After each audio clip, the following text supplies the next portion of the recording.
शिवसेना भाजपा हे एकमेकांचे मित्र पक्ष, पण त्याच पक्षांचे स्थानिक नेते मात्र एकमेकांना शत्रू मानतायत। महापालिका निवडणुकांमुळे ते पुन्हा एकदा समोर येत आहे। अमरावतीमध्ये शिवसेनेचे अडसूळ भाजपच्या विरोधात आक्रमक झाले, तर खोडके देखील आक्रमक झालेले आहेत। पाहूयात। अमरावतीत सध्या चाललंय काय याचा भल्या भल्यांना प्रश्न पडलाय। भाजपनं रवी राणा यांच्या युवा स्वाभिमान पक्षाची युती केली खरी, पण 87 जागांसाठी दोन्ही पक्षांनी मिळून 104 उमेदवार निवडणुकीच्या रिंगणात उतरवले। त्यात युवा स्वाभिमानीनं भाजप उमेदवाराविरोधात उमेदवार दिले, त्यामुळे ही युती म्हणावी कशी हाच प्रश्न आहे। त्यात भाजपच्या नवनीत राणा या आपल्या पक्षाच्या उमेदवाराचा प्रचार सोडून पतीला साथ देत आहेत। युवा स्वाभिमानीच्या उमेदवाराचा प्रचार त्या करतायत। त्याच्या प्रचार कार्यालयाचं उद्घाटन सुद्धा नवनीत राणांनी केलं, त्यामुळे नेमकं काय सुरू आहे हाच प्रश्न पडलाय। या सगळ्या गोंधळात टीका करण्याची नामी संधी अमरावती महापालिकेत स्वबळावर लढणारी शिंदेची शिवसेना सोडेल कशी?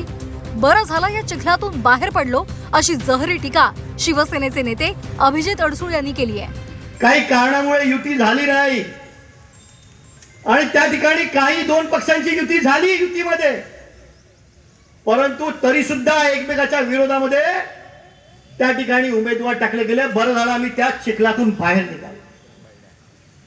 फक्त राजकारणाचा चिखल तयार झाला त्या अमरावती महानगरपालिकेमध्ये की माझा येतो का तुझा येतो, तुझा मी पडतो का माझा पडतो, हा पक्ष त्याला पाठिंबा देतो, स्वतःच्या उमेदवारांना बाजूला ठेवून भारतीय जनता पक्षासारखा पक्ष।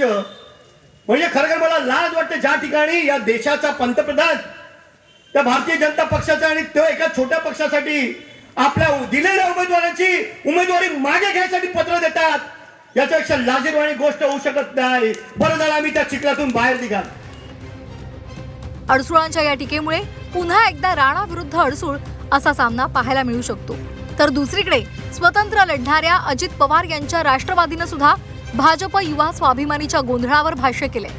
भाजपच्या उमेदवाराचा प्रचार नवनीत राणा करत नाही आहे, युवा स्वाभिमानीच्या लोकांचा प्रचार करत आहे। साईनगरमध्ये माननीय मुख्यमंत्र्यांनी तुषार भारती भारतीय जनता पक्षाचे जे उमेदवार होते त्यांचा प्रचार केला आणि त्याच्या 15-20 मिनिटातच माजी खासदार नवनीत राणा ह्या सुद्धा युवा स्वाभिमानीच्या उमेदवाराचा नारळ फोडला गेल्या।